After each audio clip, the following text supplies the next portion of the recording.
Hey everybody, it's Patrick back with another episode of RevTalks. Today we're joined with Craig over at LookAtMedia. How's it going today, Craig? It's going very well, thank you. Absolutely. I appreciate you taking some time out of your day to be here on RevTalks this morning. Can you go ahead and give us a little high-level overview about LookAtMedia and what you guys are building in the PR and AI space? Cool. We have a technology which is a lot of people see as PR software. But it's a lot more than that. So, for example, PR software is really about pushing out press releases and media monitoring and seeing whether those stories have been picked up by journalists. That's the old legacy technology. Our technology is much more advanced than that. So it has a base which is around creating content. So whereas other technologies in our space don't generate content, we built language models, which is specifically for journalists, and we have digital asset management capabilities, all these other technologies that have been smashed into one technology platform. And what it is it's a way for anybody, whether you have PR experience or not, to be able to engage with the media and an audience and build trust. Now, what also happens with this technology is because it's designed to create trusted content, it also becomes a preferred source of information for large language models. So if you want to control what your narrative is on large language models, this is the most effective way of actually doing that. Okay. And I see here that obviously on the company website, you guys have 4 PR and 4 journalists. So I assume it's kind of like an Uber kind of like supply and demand sort of thing to where you're maybe supplying the platform with, PR, your representatives and then journalists as well to kind of pump them up. Like it's a little bit of a weighing balance there. Yeah. If you ask most people about news today, especially people under the age of 30, they go, I don't watch the news. I don't listen to the news. But when you dig deeper, they go, oh, well, I get my news from social media or I get it from somewhere else. So where we get our news has changed dramatically. But news is social currency. If you're going to meet with friends or something like that, you will talk about the day's events. You will talk about things that are happening in the news. And you've got to have sources of that information.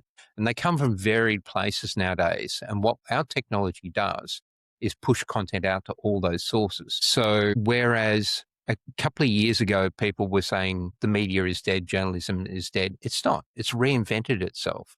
And one way that it's done that is becoming more relevant to sources like large language models.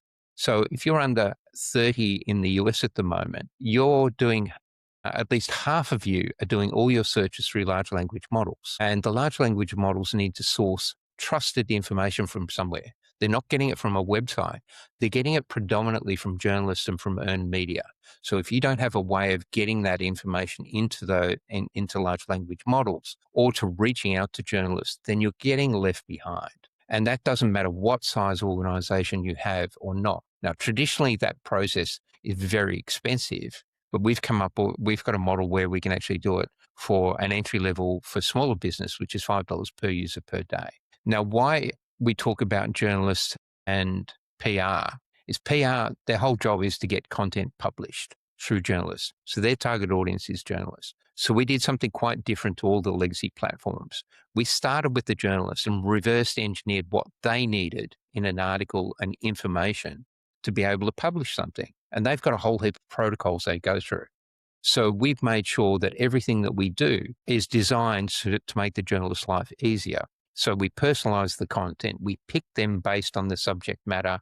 We know what journalists are writing about every single day. And based on that, rather than sending out 500 press releases, we might target 100 journalists who are most likely to write about that today. And in doing that, you have a much greater chance of getting picked up. But also, like everyone else, journalists get flooded with content through AI. AI is generating all of these really iffy press releases and pushing them through their inbox. So now they're flooded with stuff that is of no interest to them. Our technology is designed that we target them about the content they've recently produced. It gets picked up. So if you're talking in the marketing space, we're seeing the flood of AI, what they call slop or slime, hitting everyone. So for most of us, we're already starting to turn off. For journalists, the stakes are even higher. If they pick up on a bad press release and they publish it, that's their job gone. They publish a fake image or a fake video, they're done. The Absolutely. publication can even be shut down. So we provide those verifiable sources of information and those credible stories, and we generate that using our technology. And that's quite the game changer for the sector. Absolutely. And a little bit of an off-topic sort of question and kind of comment too. I do like the sort of art and design you have going on behind you as well. I like the Yeah, bookshelf and also some of the pictures too. I just thought that was very cool as you were talking. I was looking at some of the pieces you have. So pretty cool style there. I thank know you. initially, as of right now, everybody talks about the rise of AI and how that's extremely, it could be deteriorating for a lot of different industries, and especially like you mentioned before, if specific things go out in the journalism space that are wrong or that are misleading, then could be a huge issue for the publication company and everything as a whole. How specifically? I know right now I know the website says you guys are AI powered PR platform. Yeah. So are you guys a login where clients can actually log in and post their sort of publications here and have their No, their PR, or how does it kind of? it's a SaaS solution. So you sign up and you pay a fee to use the technology. But in doing so, you have access to over 1 million journalists globally, which is one of the largest media databases in the world. But we just don't have the journalists. We have language models for all of those journalists. So we've built our own language model, and we have the most accurate media language model in the world. So, for example, if you went to one of the other large language models and tried to get it to create a press release, it would sound really bland and pretty ordinary because they're trying to do too many things with their technology. Think of our technology as an inch wide and a mile deep. So that when it does a specific job. So we are an AI app is the simplest way of explaining it, and we perform a very specific function. We know exactly who the target audience is. We know how to align your message. So you might say that you want to promote your podcast. And these are the three things that I want to promote. I want to promote the fact that Craig Harris from LookAtMedia has just done a podcast with me, and he's talked about these three things. You put that information into our system.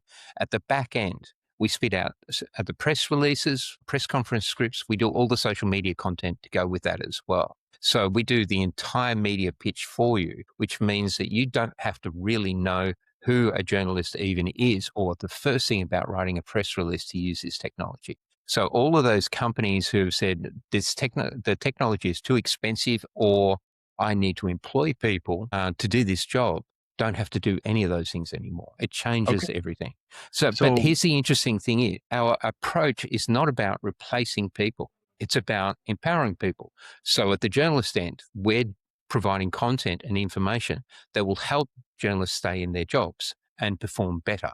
At the PR level, we're allowing them to do a better job as well. And at the small business level, who haven't been able to engage with PR, all of a sudden, you have the technology available to you where you can actually start talking to the media, whether it's local, international, and get your messages out there and get free coverage of your stories, which also then drive what happens in large language models. I see.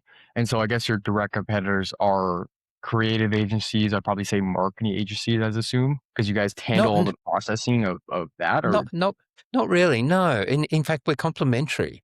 So let's say, for example, you're doing advertising work, or you're doing social media campaigns. You put our technology in, and it works as a complementary layer because advertising works better when there's good quality, trusted content out there in the media landscape. So if I'm talking about a new pair of jeans or something like that, or a new car, if there's lots of good news about that car being published, then the ads that I run and the ads that I see to buy that car, I'm more likely to purchase that vehicle than if there's a lot of bad publicity around it. So they work together.